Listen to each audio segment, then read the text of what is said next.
Salam sehat, salam damai sejahtera. Selamat bergabung kembali dalam layanan Misbah Keluarga. Amanat agung untuk orang yang terlambat bertobat adalah Matius 28 ayat 19. Setiap orang Kristen disuruh pergi dalam istilah dimanapun Anda berada untuk menjadikan semua bangsa murid Tuhan Yesus, membaptis mereka mestinya dalam gereja lokal dan mengajar para petobat baru persis apa yang telah diajarkan oleh Tuhan Yesus kepada murid-muridnya. Baru setelah perintah itu dilakukan, maka Tuhan yang tidak pernah berhutang itu berjanji, "Ketahuilah aku menyertai kamu senantiasa sampai kepada akhir zaman." Penyertaan Tuhan itu totalitas. Ada upah yang sama bagi perintah yang satu ini juga.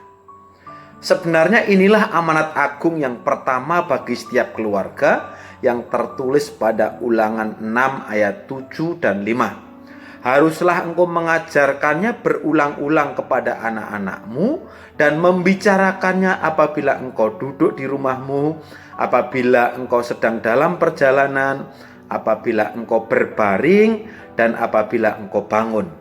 Yaitu suatu ajaran, kasihilah Tuhan Allahmu dengan segenap hatimu dan dengan segenap jiwamu dan dengan segenap kekuatanmu. Karena itu, manajemen Omega kali ini akan membicarakan lomba mengasuh anak. Jika pasangan suami istri datang ke pengadilan, biasanya apa yang mereka urus? Kalau bukan KDRT, kebanyakan masalah perceraian atau pembagian harta. Namun pasangan suami istri dalam cerita yang satu ini berperkara di pengadilan hanya gara-gara persoalan pemberian nama kepada bayi atau anak yang mereka lahirkan. Suaminya kekeh memberikan nama anaknya dengan marga dari keluarganya, sedangkan sang istri juga tidak mau ngalah. Ia ingin anak satu-satunya itu menggunakan nama marga keluarganya. Menurut saudara, yang benar seharusnya memakai marga suaminya atau marga istrinya? Siapa nama margamu? Tanya hakim kepada si ayah. Maaf, saya pinjam contoh nama marga ya. Si Hombing, jawab laki-laki itu. Siapa nama margamu? Tanya hakim sambil menunjuk si ibu. Si Hombing, Pak Hakim, ungkap sang istri. Loh, kalau begitu apa masalahnya? Beri saja nama anak kalian itu si Hombing, selesai kan? Oh, tidak semudah itu masalahnya, Pak Hakim. Si Hombing dari keluarga dia dan si Hombing dari keluarga suami saya berbeda, ungkap mereka berdua secara bersamaan.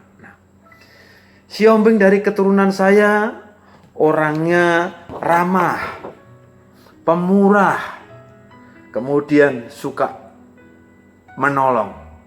Sedangkan si Hombing dari keluarga suami saya orangnya pemarah, suka menang sendiri dan tidak bertanggung jawab, kata istrinya. Kalau saudara yang kebetulan jadi hakim, apa yang akan saudara nasihatkan? Baik, kata Pak Hakim.